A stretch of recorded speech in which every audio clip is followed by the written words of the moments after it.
I'm Cara Infante, and this is Bookish Flights. In each episode, I chat with one bookish guest as we take some time to sample and savor the pairing recommendations from their bookish flight.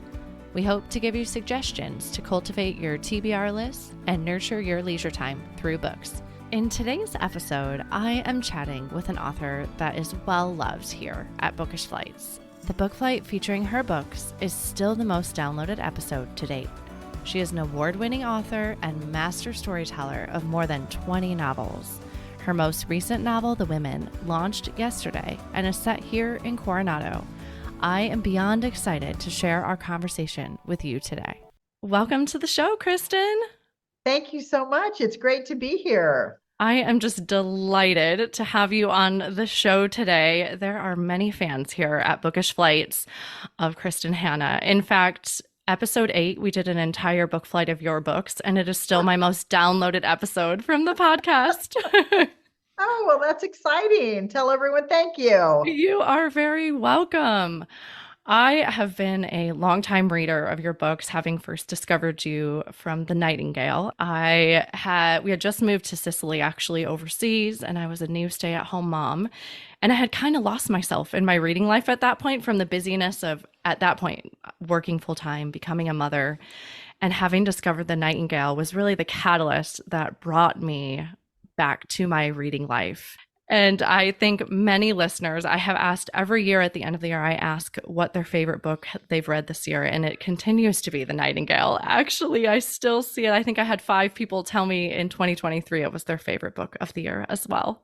So amazing. I keep thinking, gosh, everybody must have already read it by now, but it just has this life of its own. Yeah, and there, I think I was just drawn to the relationship of the sisters, Isabel and Vianne, in there, and especially having moved overseas, not knowing anyone, that relationship of the female characters and the strong females that they were really drew me in. Is there a relationship in your life that has inspired these strong female relationships that you write about?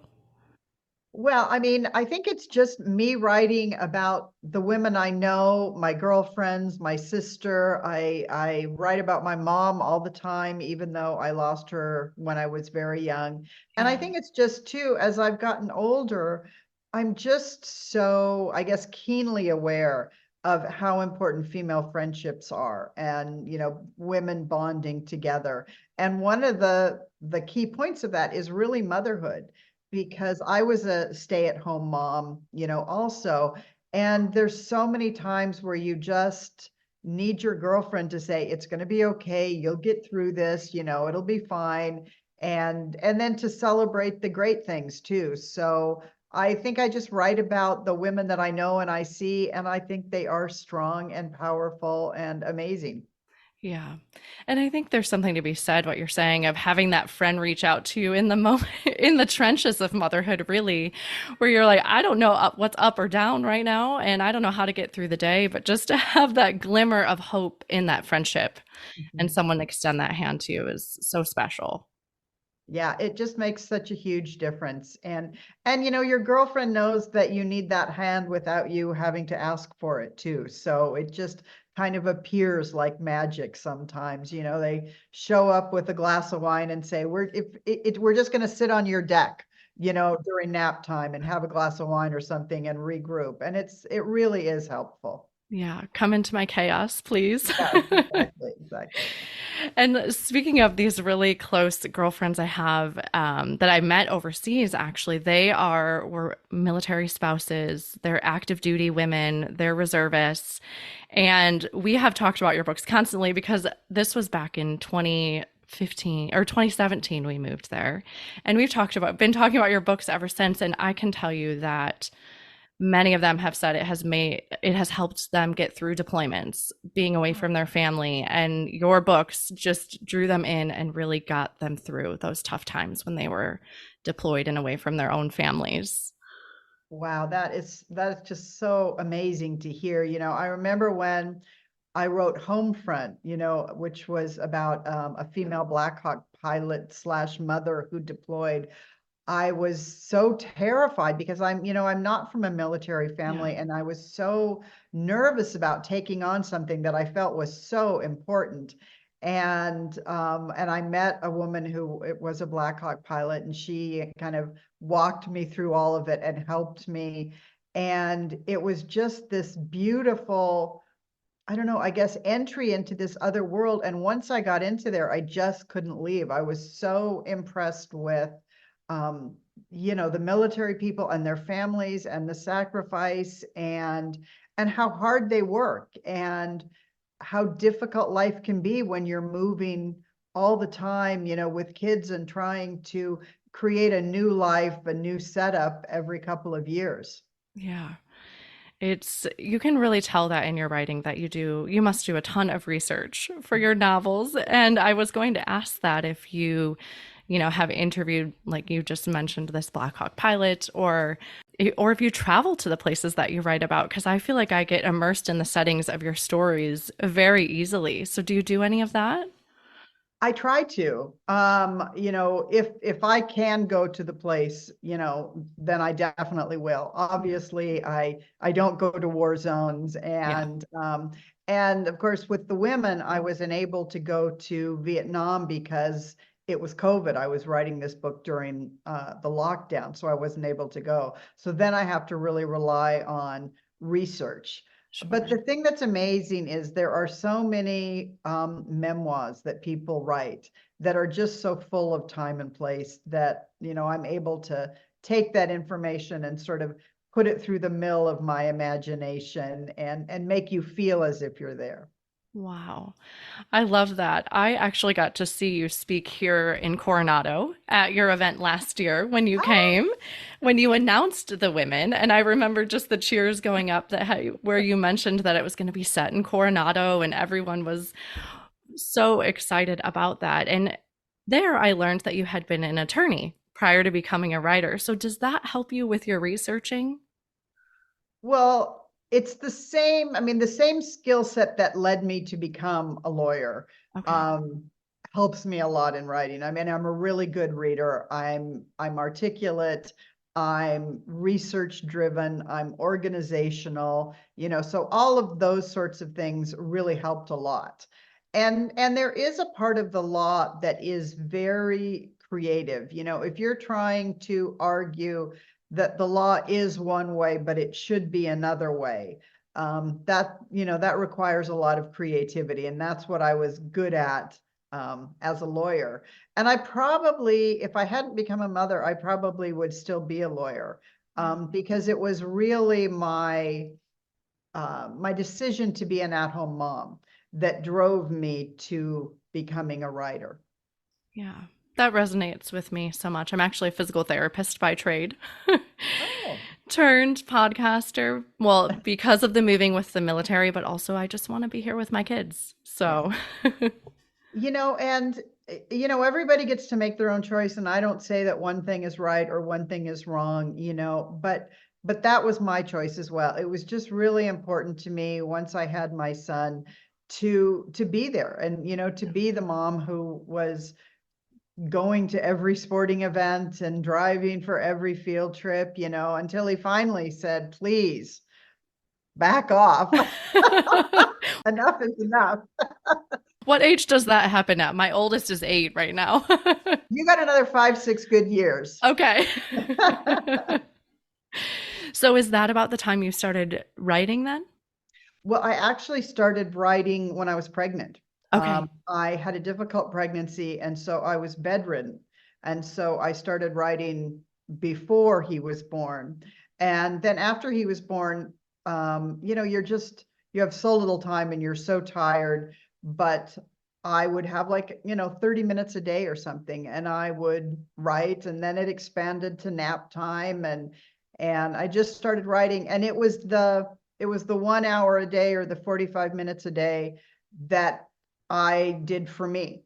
Yeah. Um, and it's a difficult thing as a stay-at-home mom too, as you well know, because you take that hour and you need it desperately, and it's important to you, but you're also well aware of all the things that need to be done that you aren't doing in that hour that you now have to sort of double time, to get done. Yeah. And I was lucky that my husband was just really supportive in terms of, helping out on everything else. Yeah. I have 3 hours to myself in the week, which is the first time I've had this in 5 years. And I've really had to set boundaries on that 3 hour window of like, this is not for running errands. This is for doing the podcast or going on a walk, doing something for my For mental, you. for me, and not, all the things. So Right. you have your new book, The Women, coming out here on February 6th. Can you tell the listeners a little bit about it?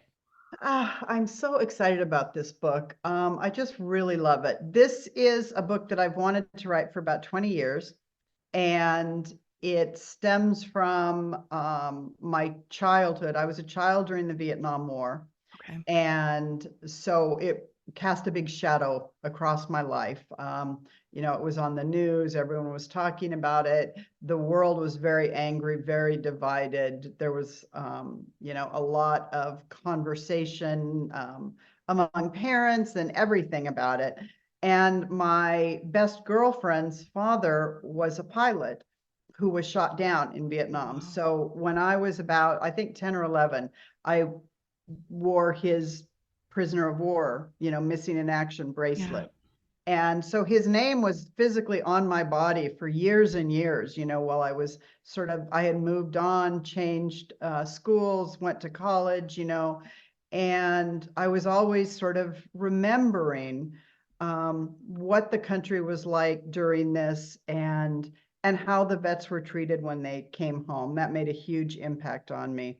And so I had been wanting to write, some version of this story for a long time, but it wasn't really until the pandemic that I thought, okay, maybe I thought this is the moment. I was at home in lockdown in Seattle, March of 20, and I was watching the news, of course, and we were all stressed and, nervous, and watching the news and seeing how just angry everybody was and how Yeah. divided the country was in terms of what they felt we should be doing or shouldn't be doing.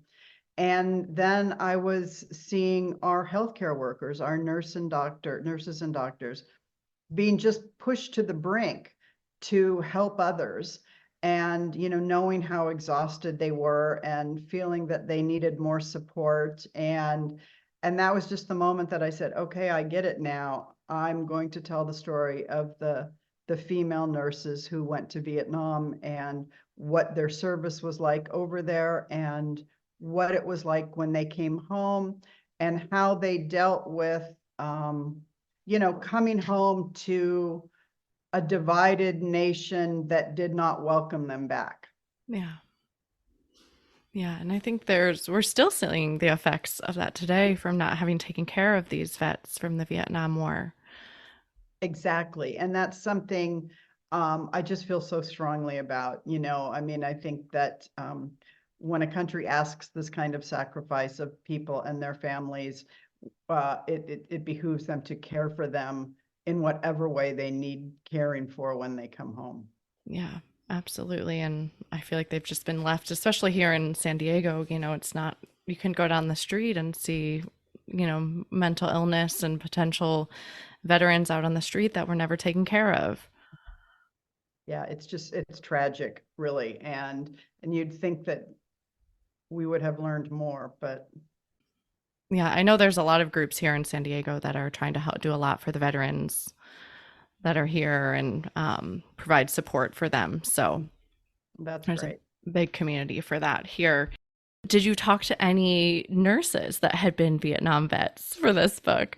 I did actually. I had to. I mean, I got to a point in the writing where I just thought, okay, I need someone who was there to really Yeah. read this and vet this, especially the sort of combat stuff, what it was like in the hospitals in Vietnam when they were under attack, and what the injuries were like and all of that. And I was very fortunate. I found my way to a woman named Diane Carlson Evans, who had been a captain in the Army Nurse Corps, and she had served in Vietnam and then came home, and I guess, as part of her healing process, she set out to create the Women's Vietnam Memorial. And it Okay. took her probably 20 years to get that Wow. done. that would, a place on the mall in Washington, D.C. that would celebrate the female veterans of the war, who had been so completely and entirely forgotten. And she is just an amazing, amazing woman. And in fact, last month, or I guess now it's January, 2 months ago, she invited me to join her in Washington, D.C. for Veterans Day. Wow. And so I went down there and, we were standing there in the freezing dark at the Women's Memorial, and it was covered in flowers.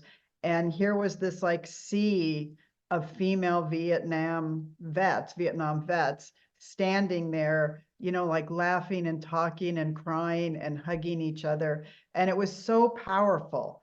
And I just thought, when is the last time you saw this many female Vietnam vets together? Yeah. And it just felt really powerful and inspirational. And it's even still today such a small percentage of women that are in the military. I don't know the exact number in my head, but it is a very small number. And so I can't even imagine what it was like for them during that time. It's amazing. And having just written the book and having gone to Washington, D.C., I was watching the news quite a bit, all the Veterans Day celebrations and, talks and everybody coming on. And there was a lot about the Vietnam vets in, what I was listening to. But in all the broadcasts I heard, I never once heard about female vets. Yeah. And sort of any kind of special recognition of them. Yeah. And you're right. I'm trying to think of my head off the top of my head. I'm like, I can't think of a single time I've heard them mentioned. It's sad. And what an important topic that they provided for us in the service to our country. Yeah, I mean, a lot of these men came home in part because of the nurses who were there Yeah. to, treat them. Yeah. Physical therapy actually started from nurses during World War II doing the rehab on World War II. The men were, or men and women injured during World War II, but that was how physical therapy got its start, actually.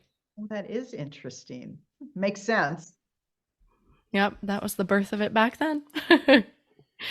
So, and then my other question for you here is there's a certain emotional component to your books. I know I feel all the feels in your books, hope, love, laughter. I cry in most all of them, but I feel protected in your writing. It's not leaving me just heart-wrenchingly sad by the time I'm done. But do you ever get emotional in writing your books? I do sometimes. Okay. I think people tend to think I'm like, Kathleen Turner in Romancing the Stone, just sobbing and typing and sobbing and typing. And I'm not like that. I'm actually pretty straightforward, and it takes a while for me to really, I think, allow myself to access all of the emotions, that I'm creating. But I think it's just because I write these female characters that are so relatable and that you really like and you feel like and you understand them. And then I put them through, really horrible, terrible adversity in sort of creating their character and showing you how strong women are and how strong women can be and how important it is to learn how to stand up for yourself and speak for yourself, and so that being said, I think then it comes down to, I cry when it happens to be the kind of scenario that triggers me personally, like Yeah. Firefly Lane. Yeah. The death of a mother from cancer just slays me every time, Yeah. which is why I wrote it and why I wonder why I wrote it, and The Nightingale, because there's a scene in there that is about um, motherhood that just tears me apart. Yeah. And then this book, The Women, to, Frankie's search for acceptance and respect and understanding for her service and her sacrifice, and to ultimately realize that the person whose respect she needs is her own. And so that and the respect of her father, and her needing that, those are the kind of scenes that made me cry too. Yeah. I love that. Thank you so much for sharing that. I've always wondered, you're such a prolific writer, but do you have a favorite book that you enjoyed the most writing? Honestly, this has been, I think, the most fun book I've ever written, The Women. Okay. Partially because I feel so strongly about every single component of it. Partially, I think, because there's so many pieces of it that while it's not exactly my generation, it feels like my life. I was Yeah. born in Huntington Beach, grew up, on the beaches of Southern California, in the early 60s.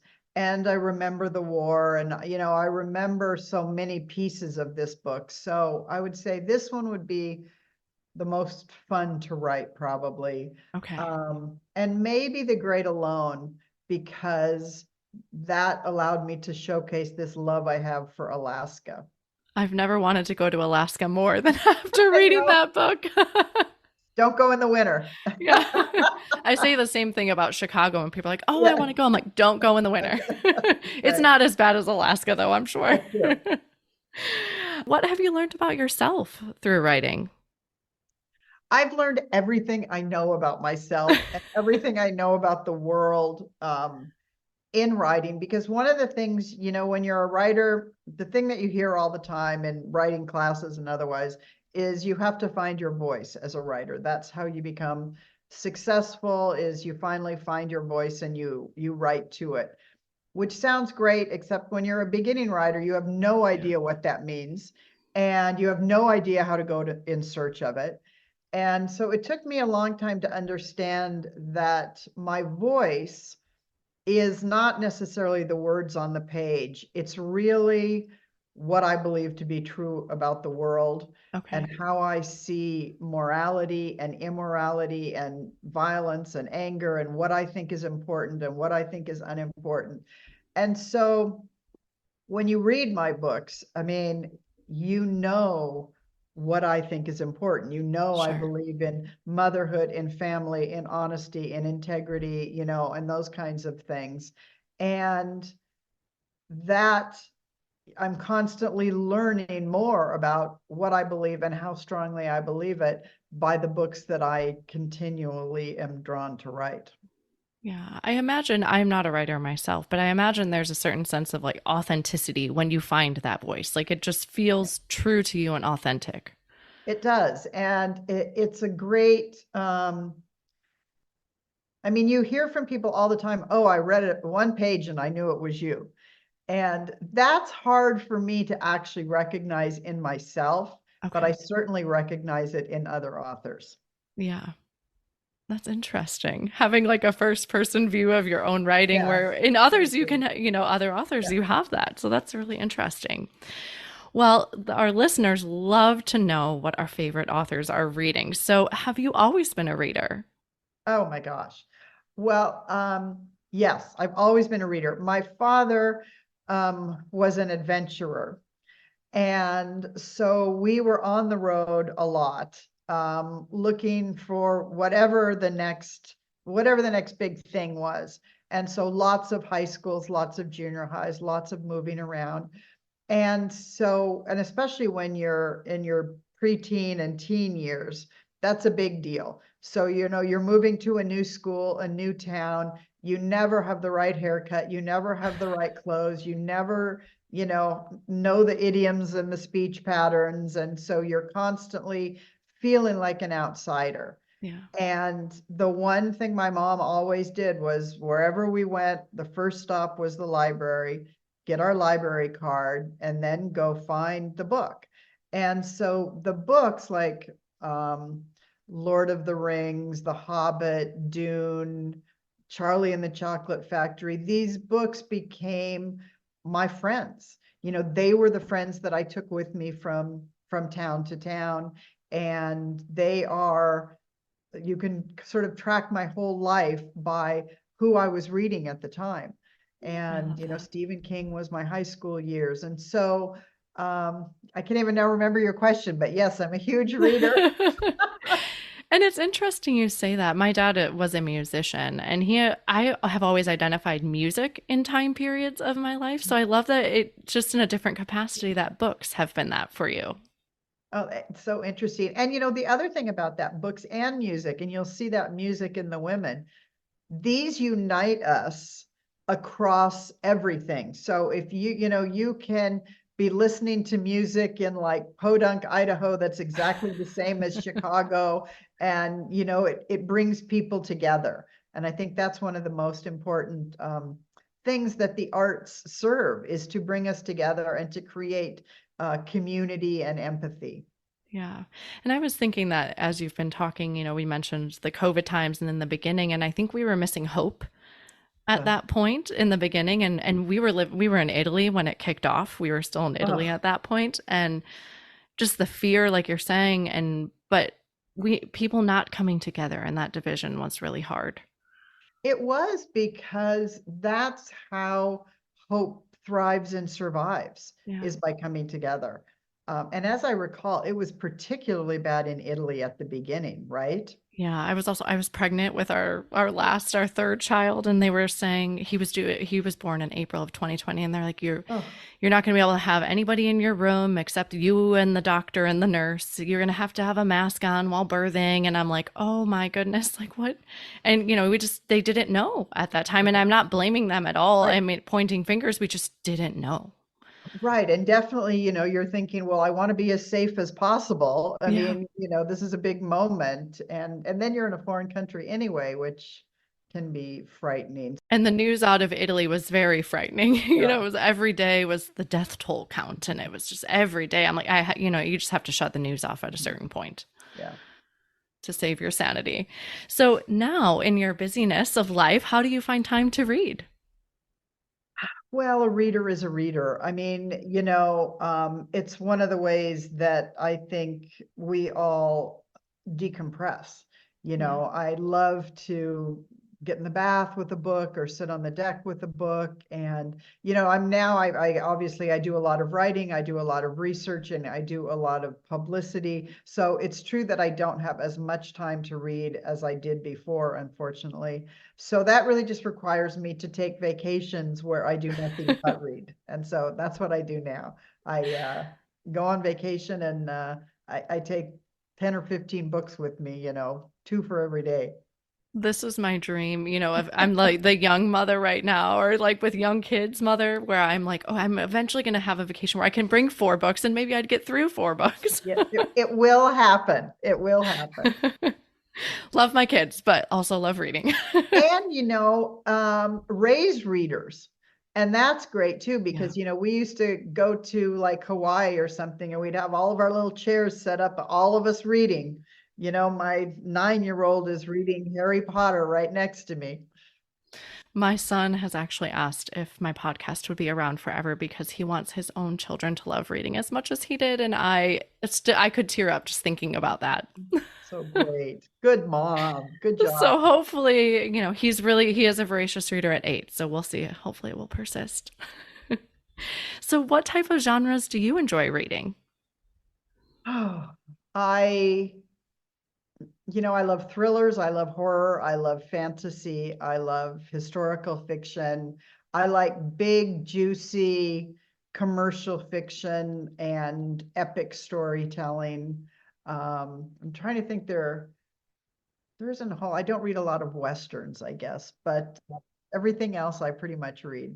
That's what I was thinking. You're very varied in your genres there, which is great. I still have, I mean, I'm still the geek girl from, way back, who started in fantasy and horror and, never stopped liking it. Yeah, I don't know that I would have pegged you as a horror reader based off your writing, so that's really interesting. What I think it is for me, historical fiction feels somewhat like big fantasy because it's world building. I have to take Paris, which you think and I have to show you a Paris that doesn't exactly exist, but did once exist. And so it feels kind of similar to me, I think. That's a great way of putting it. And you do, like I had mentioned that earlier, do such a great job with your setting and that strong sense of place within your books. I really feel like I am immersed in that world or Yes, that moment or that time period of history as I'm reading them. definitely. I mean, I try that. I try really hard to have time and place feel almost like a character in the book. I really like that. Never had anybody say that on the show, so Oh, I love really? that. Yeah, that it's a character in itself. Well, I mean, look at The Great Alone. Alaska is, in a way, the protagonist and the antagonist. I mean, it is the thing to overcome and the thing that saves them. So, Yeah, which makes total sense. Wow. Thank you. You've just changed my perspective today. I love it. Well, and again, as listeners, we love to know what our favorite authors are reading. So, can you give us a book flight today of books that have maybe influenced you or favorite books of yours? oh, let's see. One book that I always recommend that I just think is so, so wonderful and really influenced me as I moved into historical fiction was a book called Shadow of the Wind by Carlos Ruiz Zafón. I think it is Yes. just, it's this beautiful, um, it's a love story, it's an adventure, it's a mystery. I absolutely love it. Another one that really influenced me was Pat Conroy's The Prince of Tides. Okay. That's a book where it's really about a dysfunctional and difficult family and a pair of siblings trying to, I guess, shake off the trauma of their childhood and heal themselves. But it is also, like we were just saying a minute ago, so deeply rooted in a section of the South and a lifestyle and a way of life and a time and era that's gone, that I really, really loved that one. And then I guess I'm just going to go ahead and throw in Anne Rice's The Witching Hour, Okay. because that was another big influence on me. Here is this big, multi-generational family saga about strong women sort of coming into their own. And yes, they happen to be witches, and yes, it's New Orleans, and there's all this sort of dark things going on. But at its core, it really is this book about a family under a curse and this woman trying to find her place, and I loved it. Oh, I'm so intrigued. I have read the first one, The Shadow of the Wind. Is it a trilogy or there's It a is, sequel to but I it? have to Okay. admit that I do not necessarily recommend the entire trilogy. Okay. It goes in a place that, it becomes very supernatural. But Okay. so I really recommend the first one as historical fiction, and then you can decide on your own from there. Yeah, and I remember reading that and feeling like I believe it was set in, I know Spain, but was it Yeah, Barcelona? And I it remember was. feeling like I was in the streets of Oh, Barcelona yeah, when yeah, I was reading it. So, and in a different time period. So yes. I could see where that would influence you. Well, how I love to end our show here is with our bonus pairings. And these are just a Ooh, speed round of questions here. uh-oh. Oh no, So, okay. where is your favorite place to read? On the beach. Love it. Okay. And then what is one book you've read that has changed your life? Lord of the Rings. Okay. And then are you a rereader? Of my own work, never. Of certain books like To Kill a Mockingbird or Jane Eyre, real true classics, sometimes I'll read every decade. Okay. Do you find that you get different perspectives as Yes. you reread that then? In such a different time period of your life, I imagine. Okay. And then lastly, what are you reading next? I am reading Chris Whitaker's All the Colors of the Dark next. I should have it right here, but I don't have it. He wrote a debut novel a couple of years ago that I loved called We Begin at the End. Okay. And it was a very kind of a thriller with a real heart, and a real strong sense of time and place and setting. And so I'm looking forward to his next book. Oh, well, I hope it's a great one Oh, for thank you. you. Well, thank you so much for coming on the show today. I know your time is precious and I appreciate all you've given me. Well, thank you so much. And thank you to you and your listeners for their service. I am honored to be able to write this book, and I hope they love it. I had asked them really quick right before we got on. I said, anybody have any questions? And they're like, just tell her to never stop writing. Okay. I think that's a safe bet. Yeah. Well, thank you. Thank you so much. Have a nice week. You too.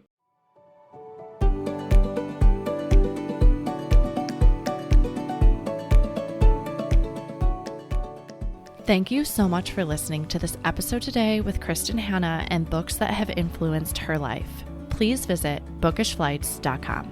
That is also where you can find more information about today's book flight or other books that we talked about.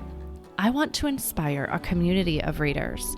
So whenever you share a post about what you are reading or what you are reading next, especially if you have heard about it on the show, please tag us on Facebook or Instagram at Bookish Flights.